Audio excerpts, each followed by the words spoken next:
publicidade em 2005. Ah, já faz um tempão, faz então. um tempão. E aí eu trabalhei sempre com ilustração, e como diretor de arte, redator em agência de publicidade. Só que isso nunca, para mim, foi a questão da publicidade nunca foi o meu principal, assim, nunca foi uma coisa, apesar do título de formação, da graduação ser de publicidade, é uma coisa que eu nem gosto muito de adotar, porque eu sinto que o que eu realmente, assim, de toda essa quantidade de atividades que eu já desempenhei e tal, é que os quadrinhos são uma principal, assim, uma questão principal para mim, que profissionalmente, inclusive, eu demorei a desenvolver, né? Sim. Que eu até publicar, que eu considero, para mim, assim, que eu já, óbvio que eu já tinha feito quadrinhos antes e tal, mas eu considero Adeus Tia Chica o ponto de virada, assim, para mim, dos quadrinhos, né? Sim. Que é uma questão que eu acho que está muito forte também na minha produção, assim, aí já vai para todas as outras áreas que eu faço, que é muito assim a questão da coletividade, sabe? De trabalhar sempre tentar agregar pessoas para fazer, para levar projetos adiante, para que as coisas se realizem, né? E aí o Adeus Tia Chica foi uma coisa muito legal que juntou 8 pessoas, assim, teve o esforço ali de 8 pessoas em termos de roteiro, desenho, produção gráfica, tudo que precisava para que essa revista saísse foi o pontapé inicial, assim. Sim. Né? Tu pode mostrar pra gente, através que a gente vai também gravar um vídeo e depois repercutir na nossa página no Facebook. Mostra aí pro pessoal que vai assistir depois. Adeus Tia Chica, bacana a capa, assim, com estilo preto e branco, assim, como é que foi feito? Conta um pouquinho pra nós essa... Inclusive tem essa questão que ela atravessa pro verso, né? Então uma cena muito inteira. Interessante, muito bacana. Isso aqui foi o seguinte, né? Tem os participantes da revista, né? Estão listados aqui na parte de trás, que é Mal, né? Que sou eu, Azeitona, Rafael Correia, Eugênio Neves, Samanta Flor, Carlos Soares, Rubem Castilho e Matheus Santo Louco. Isso aqui foi um negócio que é bem interessante a história, porque foi essa questão de a gente mostrar assim, não dá pra fazer, porque é difícil de fazer e tal. Que é uma coisa que eu falo também nas minhas oficinas, assim, da questão da gente... Se tu tem ideias na cabeça, tu tem pessoas para te ajudar e formas de viabilizar, a coisa acontece, sabe? Isso aqui foi eu e o Azeitona, um dia, num café, o Azeitona é um quadrinista lá de Porto Alegre, um grande amigo, assim, que também já... Aí depois ele segue trabalhando com quadrinhos e tal. E a gente, um dia tava num café e aí começou a falar, vamos fazer uma publicação, porque tem um evento em Buenos Aires daqui a 23 dias.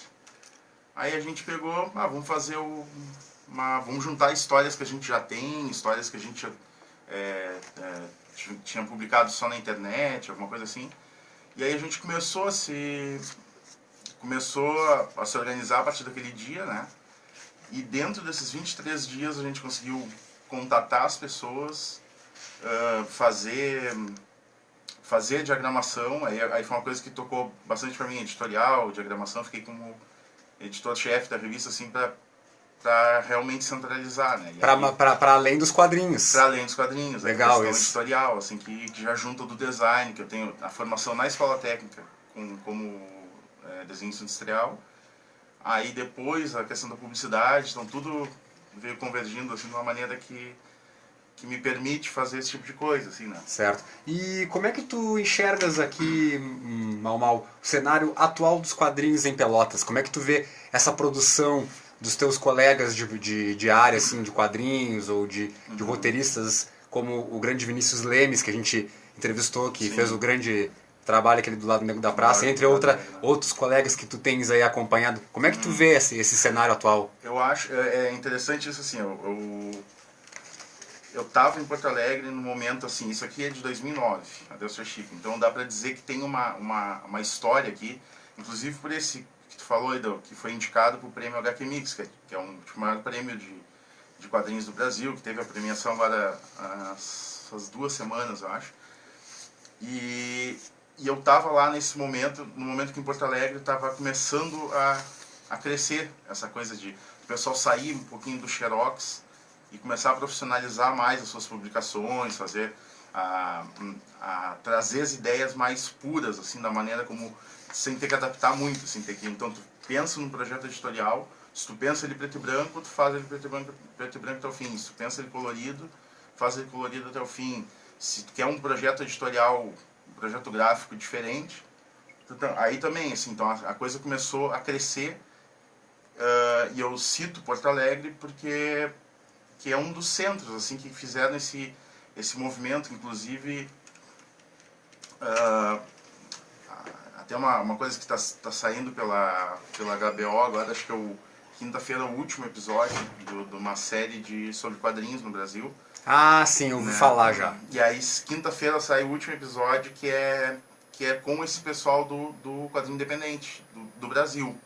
Né? Então, é legal de ver, assim, eu vejo aquelas caras, todos são amigos, assim, que eu conheci nesses eventos que eu fui em Buenos Aires, em Rosário, na Argentina, em BH, no Rio. Vários eventos eu fui conhecendo as pessoas e fazendo esses amigos e criando um círculo enorme de... E isso tudo se refletiu na construção da cena pelotense. E aí isso quer dizer assim, que agora eu tô vendo a cena pelotense acontecendo como aconteceu aquela época em Porto Alegre, acontecendo de novo, agora eu tô me sentindo parte de novo. Então que maravilha. Tem caras muito aqui que um nome que eu acho que é importante citar, o Sandro Andrade, que faz... Sim, nós entrevistamos o Sandro o ano passado. Bem interessante o trabalho dele mesmo. Sim, eu acho. O Jonas também tu entrevistaste, ele também, né? Isso. Então são caras assim que estão movimentando de uma maneira muito legal, que o Sandro, pelo lado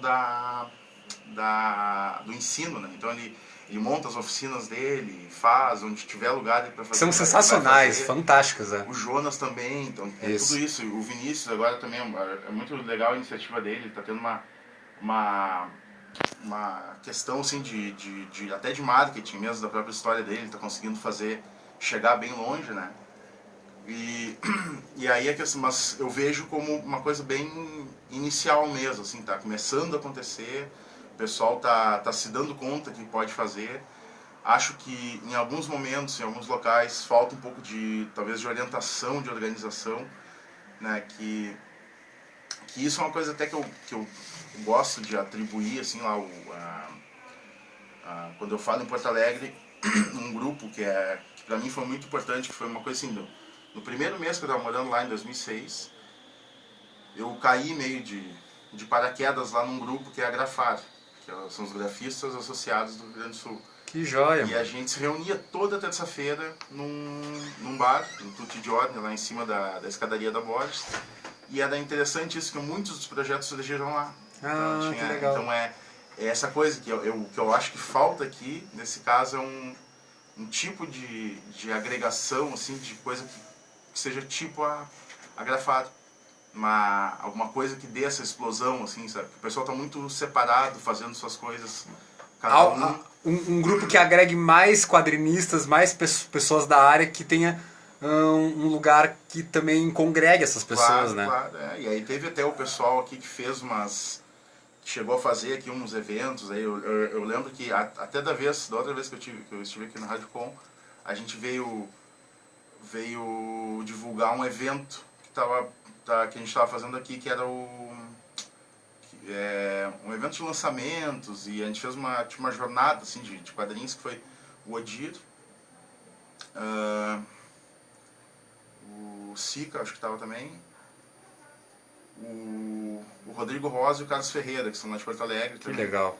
E aí a gente veio, fez toda uma questão, aí eu fiz o Traço Todas, que era um evento que também uma das derivações que no caso a Tia Chica é uma derivação desse coletivo Traço Todas, que era um evento lá, que é os famosos Drink and Draw, né, que agora tem o Eixo Mano, que eu também participei do início. Uma versão latina, né, que eu acho muito bom, inclusive.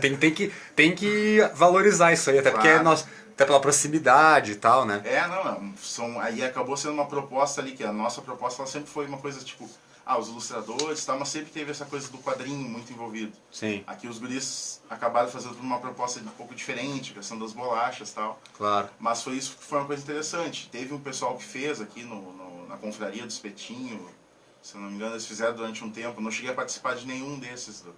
Eles faziam uns encontros de beber e desenhar. O pessoal ia fazer uma... E conta pra nós uma curiosidade que eu, pesquisando sobre o que tu nos trouxe de material, Mal. Interessante que tu trabalhaste no cenário de um dos mais antigos programas infantis do estado, que é o Pandorga, da TVE gaúcha aqui, né? Como é que ter trabalhado no cenário de um programa super consagrado como o Pandorga? Isso foi sensacional, assim, porque eu tive algumas experiências, por isso que eu digo assim, o quadrinho é minha área principal, área do coração, assim, mas eu trabalho muito também com animação, trabalhei bastante com cenários de animação lá, o pessoal da cartunaria e tal, e uma das pessoas com quem eu trabalhei foi a Maíra Coelho, que é diretora do filme Retirantes, que está recebendo prêmio no mundo inteiro, assim, eu trabalhei inclusive na produção do Retirantes, e aí quando ela assumiu na produção dessa temporada que inclusive passa no canal, na TV Brasil, foi coprodução da TVE do Rio Grande do Sul, mais a TV Brasil. E a Maíra assumiu a direção de arte do programa, né, dessa nova temporada do Pandorga. E quando ela me chamou, assim, porque é uma coisa que também, assim, eu peguei um pouco da minha infância ali, no início do Pandorga, ali eu devia estar com 12, 13 anos, sei lá. Anos 90, mas... Foi 93, se não me engano. Sim, é um programa bem consagrado, né, Mal, que fez parte da nossa infância e de muita gente, claro, né, claro. E ainda perpetua isso, que eu acho fantástico, trazendo educação, cultura, de uma forma totalmente lúdica, com os fantoches lá famosos, a Nina, sim. né, o jornal legal com o grande Oscar Schmitz, que é um... Simch, o cara é um baita de um ator e conseguiu transportar isso através do cunho educativo, trazer esse negócio lúdico, né? Trabalhar com eles lá diretamente, a gente fazia as reuniões de pauta lá, tudo. Então é uma coisa interessante, assim, o Oscar eu conhecia, inclusive, já porque ele é irmão do Edgar Vasquez, né? Isso é verdade. Muita gente não sabe porque ele usa um outro nome que o... isso poucos sabem, isso mesmo. Então já tinha algum convívio ali dentro da Grafada e tal, mas muito legal de trabalhar com eles, de ver o momento de criação, de ver o pessoal pensando as pautas do jornal, aquela coisa toda, e a Maíra me chamou para fazer os cenários para serem colocados em chroma key no teatro de bonecos. Então, na parte do teatrinho lá, que aí era um pessoal de Santa Catarina, se eu não me engano, posso estar enganado, mas o pessoal de Santa Catarina fez os bonecos novos, e aí a produção seria, o cenário seria colocado digitalmente, né, através de chroma na edição depois. Sim. E a respeito das exposições e que tu realizaste na cidade, qual delas te trouxe mais vivência artística e uma espécie de aprendizado dentro do teu trabalho com os quadrinhos? Qual que tu destacaria pra gente?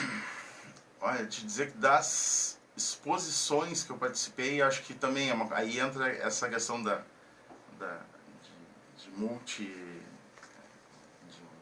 multifacetado, assim, das coisas que eu faço, assim, que pouco tiveram a ver com quadrinhos, né?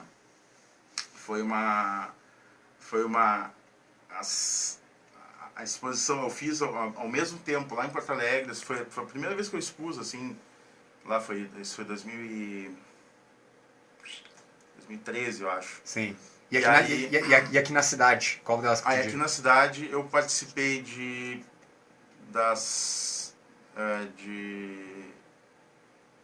do Madre Mia, e a outra que acho que ainda está acontecendo no Hello, no Hostel Hello. Sim, sim. Esses aí é que eu me lembro agora, assim, de cabeça, assim, que são, mas de alguma forma ou de outra, trouxeram a tua arte para outros espaços, Pra outros espaços, que também casam com outras linguagens artísticas, né? A pintura, Sim, a sim. escultura, e não só a questão dos quadrinhos em si, mas também casa com outras linguagens. Isso é interessante, no né? próprio, Bem... no Madre mesmo, foi uma coisa muito variada, sabe? Teve uma questão ali que eu tinha aquarela, tinha sketchboard, tinha pintura sobre objetos, no caso umas lâmpadas que ainda estão lá, estão expostas, ficaram lá no acervo do Madre Mia. E aí no Hello, no roster Hello, são 4 aquarelas, que aí como é uma exposição coletiva muito grande, com a participação de muitos artistas, aí eu acabei escolhendo 4 que tivessem a ver uma com a outra para poder criar uma identidadezinha, assim, não essa coisa esquizofrênica que é a minha produção, sabe? Muito